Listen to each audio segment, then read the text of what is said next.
వంశీకి మళ్ళీ PT warrant అట. టీడీపీ కార్యాలయంపై దాడి కేసు, అలాగే రేపు వంశీని కోర్టులో హాజరుపరచనున్న సిఐడి పోలీసులు. కిడ్నాప్ కేసులో ఇప్పటికే రిమాండ్ ఖైదీగా ఉన్న వంశీ రేపటితో వంశీ ఈ రిమాండ్ అయితే ముగియనుంది.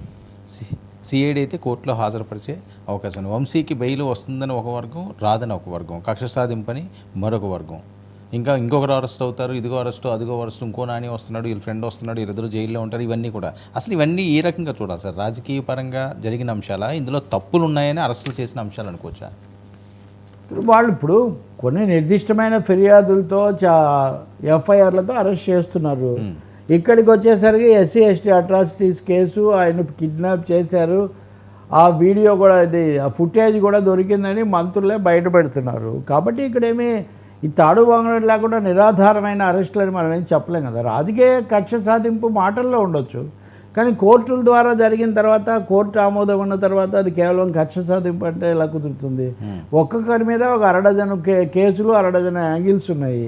కాబట్టి ఇప్పుడు పీటీ అంటే ప్రిజనర్ ఇన్ ట్రాన్సిట్ మా దగ్గర ఉన్నాడు కాబట్టి ఆయన ఇంకో కేసులో ఏమని అడుగుతున్నారు.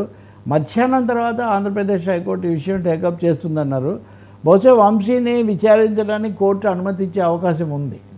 బెయిల్ అంటారా, బెయిల్ ఎస్సీ ఎస్టీ కేసుల్లో బెయిల్ అంత సులభంగా రాదు. తర్వాత హైకోర్టు కూడా మీరు కింద కోర్టులోనే చూసుకోండి అని కూడా వాళ్ళు ఇదివరకే వాళ్ళు చెప్పున్నారు.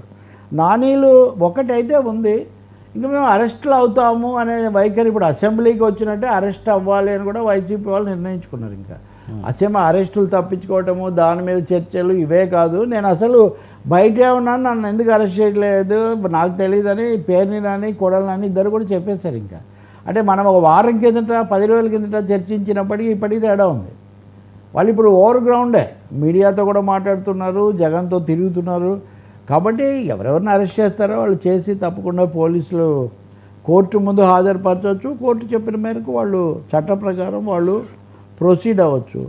ఇప్పుడు ఆ రెడ్ బుక్ అన్నదాన్ని కూడా అసెంబ్లీ దగ్గర కూడా వాళ్ళు ప్రస్తావిస్తున్నారు. సో రెడ్ బుక్కో, ఎల్లో బుక్కో, లేకపోతే బ్లూ బుక్కో ఏదైతే మీ ఒక రాజ్యాంగ బుక్ ఉంది కాబట్టి కోర్టులు చెప్పిన ప్రకారం వీటిలో నడవాల్సిందే, ఇంకా వేరే మార్గం లేదు.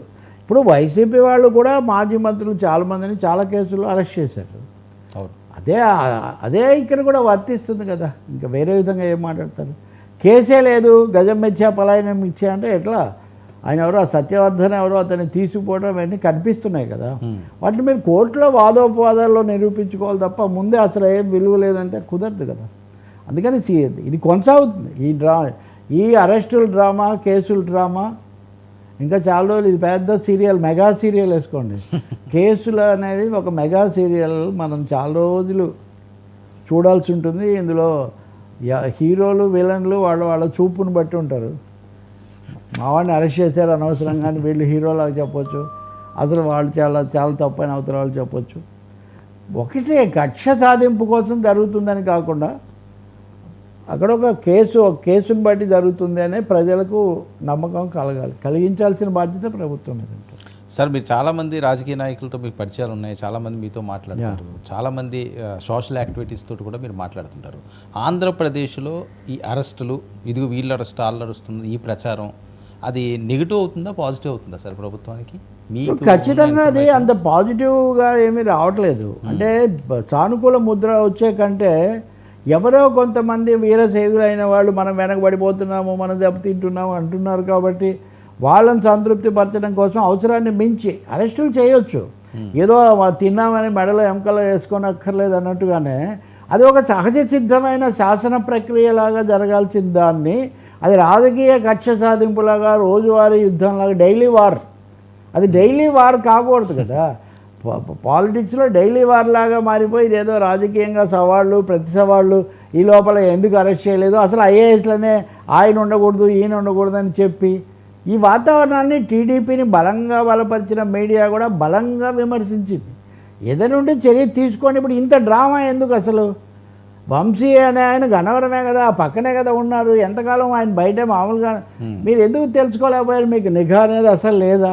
కాబట్టి ఈ డ్రామా ఎక్కువైపోవడం అన్నది మటుకు అది రివర్స్ కొడుతుంది. డ్రామా లేకుండా పొలిటికల్గా జాగ్రత్తగా చేస్తే ఓకే, కోర్టులు సహాయపడతాయి. లేదనుకోండి, కోర్టు కూడా మీరు చూడండి, ఇప్పటికి 2-3 సార్లు హైకోర్టు ఇద్దరిని మందలించింది. మీరేంటి మాటి మాటికి మా మాటలు ఏం వినరా, చెప్పా పెట్టకుండా తీసిపోతారా, వాళ్ళని చూపించరా, ప్రొడ్యూస్ చేయరా?